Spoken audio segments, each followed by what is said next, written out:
కాకినాడ జిల్లా కిర్లంపూడి మండలం చిల్లంగి గ్రామంలో వేంచేసి ఉన్న శ్రీ అన్నపూర్ణ సమేత కాశీ విశ్వేశ్వర స్వామివారి మహాశివరాత్రి పర్వదినాన్ని పురస్కరించుకుని రాత్రి 9 గంటల నుండి 1:30 వరకు మహాన్యాస పూర్వక ఏకాదశి రుద్రాభిషేకం లింగోద్భవ కాలంలో కనుల వైభవంగా జరిగినది. చిల్లంగి గ్రామ ప్రజలతో పాటు చుట్టుపక్కల గ్రామాల నుండి కూడా భక్తులు వచ్చి ఈ రుద్రాభిషేకంలో పాల్గొని స్వామివారిని దర్శించుకుని తీర్థప్రసాదాలు సేవించి తరించారు. ఉపవాసం ఉన్న భక్తులు అందరూ భజన కార్యక్రమంలో పాల్గొని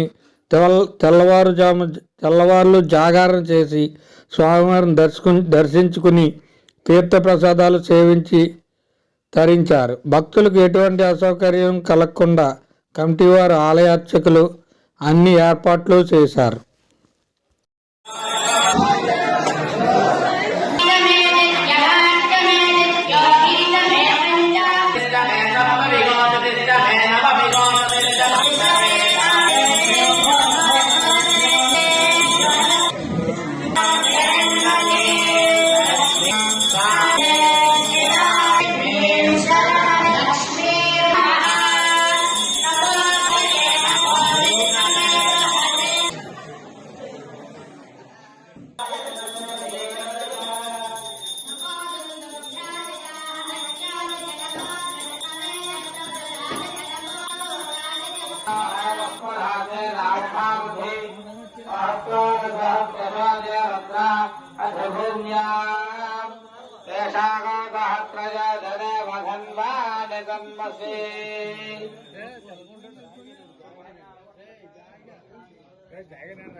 మహాదేవ